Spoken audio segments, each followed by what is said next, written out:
y estamos en línea con la doctora Delia Muñoz, que es abogada, constitucionalista, docente universitaria, a la cual lo primero que le preguntamos, Delia, buenos días, es el fondo legal y constitucional de lo que ha sugerido el presidente. Le pueden decir que sí, le pueden decir que no. ¿Cuáles son las vertientes? Habida cuenta que ya Acción Popular en su momento y el Frente Amplio en su momento han pedido lo mismo en el Congreso. Delia, muy buenos días. Buenos días, Félix. Feliz 28 de julio, a pesar de que estamos en 29 y hay que celebrar a las fiestas patrias siempre. Mira, hace rato que el gobierno del señor Vizcarra viene haciendo tabla rasa del derecho y sobre todo de las pautas establecidas en la Constitución para lograr determinado tipo de objetivos políticos. Eso hay que tenerlo muy claro.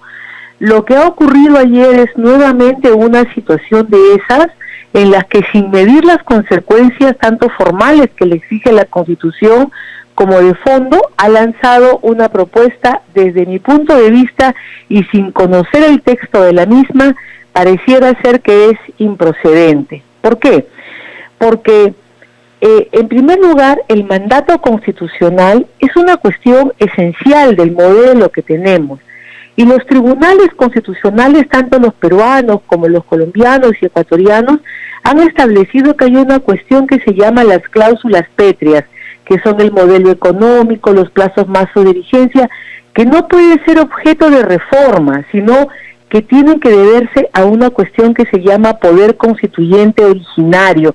Es decir, cuando tú decides el modelo, tú puedes cambiar, qué sé yo, en qué momento se comienza con un derecho, cuándo se aplica, pero hay determinadas cosas que no se pueden cambiar. Dicho esto, paso a comentar dos cosas. A mí me sorprendió mucho cuando empezó el mensaje a la nación el día de ayer el presidente, porque él decía algo así como que no puedo dejar de hacerle recordar a todos las circunstancias en que asumí la conducción del gobierno. Y yo decía, la conducción del gobierno, pero ¿acaso no es presidente? Y hablaba de una crisis política, ¿no? Así comienza su discurso. Luego invoca el 118 para decir de que va a hacer frente a la obligación que tiene. En la noche nos enteramos de que este discurso y la propuesta presentada no había sido aprobada por el Consejo de Ministros. Mucha gente dirá, esa es una bobada, es una tontera. Lo siento, es una obligación presidencial ir al Congreso todos los años, presentar el Estado de la Patria, y ese discurso tiene que estar aprobado por el Consejo. Si no lo ha hecho, está en falta. Punto. Muy bien, asumiendo de que el mensaje fue válido, vayamos a la propuesta. ¿Qué propuesta ha presentado? Solamente exhibió una fotocopia con un título, no ha dejado ningún documento. Ahora alegan de que no lo dejaron hacer, no lo dejaron ver. Bueno, eso muestra falta de carácter, pero siempre los presidentes, cuando han ido a presentar una propuesta de modificación constitucional, de propuesta de modificación legal, en ese instante a la mano le han entregado al presidente del Congreso la propuesta. Hoy en día nos están diciendo de que la van a entregar en algunos días más. Si fuera cierto de que lo gritaron y que se obnubiló, pues ya inmediatamente hubieran enviado un mensajero a que la entregue. Esa propuesta tiene que ser también aprobada por el Consejo de Ministros.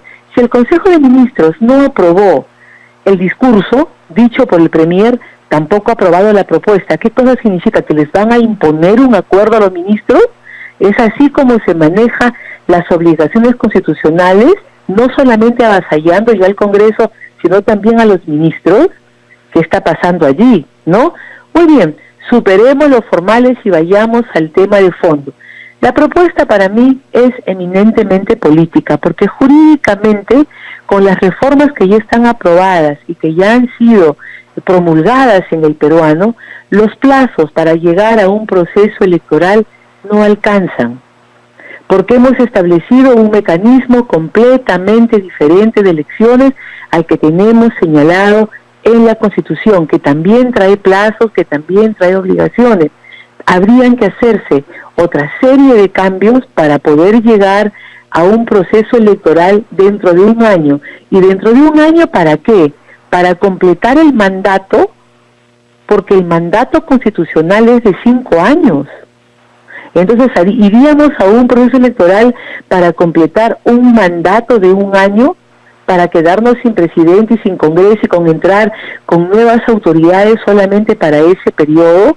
Creo de que aquí entramos ya a una fase de negociación política donde lo jurídico es la tabla rasa para preservar el Estado de Derecho y que tendrá que llevarse a cabo. Pero el presidente, el premier y el actual ministro de Justicia están rompiendo todos los esquemas del orden establecido en el modelo constitucional. Y lo irónico es que utilizan como precedente el precedente del año 2000, que no es sino la respuesta a una grave crisis institucional porque se había vulnerado la Constitución al ir a una tercera elección que no estaba siendo aceptada por nuestro modelo, ¿no? Entonces yo creo de que acá hay que tener mucha calma. Se ha lanzado a todas las personas que por diferentes razones están agobiadas con el modelo de gobierno que tenemos porque el país está parado y se busca una apariencia de problemas. Delia, una consulta para que la gente lo pueda entender de manera más clara cuando se habla de plazos.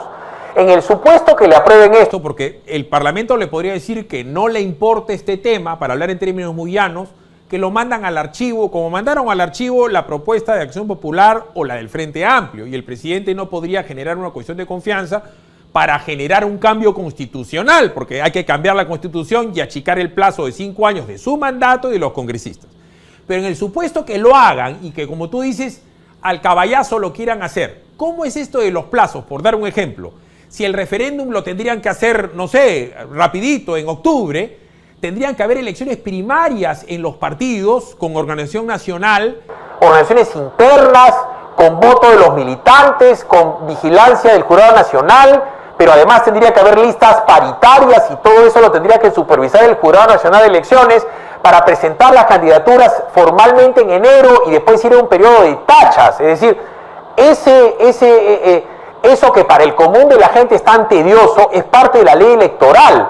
¿Cómo se va a poder hacer eso con tantos partidos nuevos o van a ser solo los partidos antiguos los que van a entrar a batallar? Porque supuestamente parte de la reforma es abrir el abanico, que hayan 50 o 60 partidos.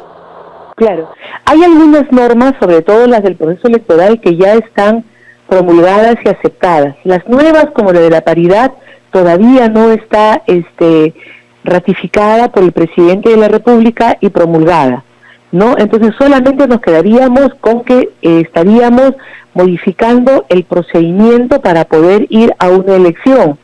Pero nuevamente los temas de los plazos están establecidos en leyes. Habría que modificar una serie de regulaciones normativas para hacer calzar todo esto.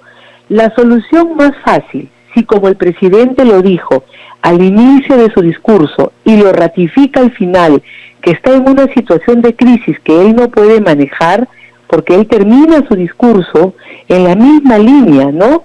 Señalando de que propongo una salida a esta crisis institucional.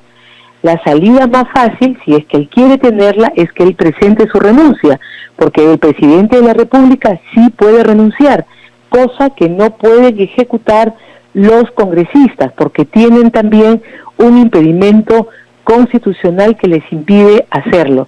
Entonces, si él comienza recordando que entró por una crisis que 1 año y 4 meses después no la ha podido solucionar y tiene una salida, en vez de hacer toda esta mermelada jurídica que nadie sabe cuál va a ser el contenido, que la discusión jurídica va a agobiar a la población porque va a pensar de que somos los abogados los que estamos haciendo que el Ejecutivo no haga su chamba, que no ejecute, que no determine presupuesto, entonces que el presidente renuncie.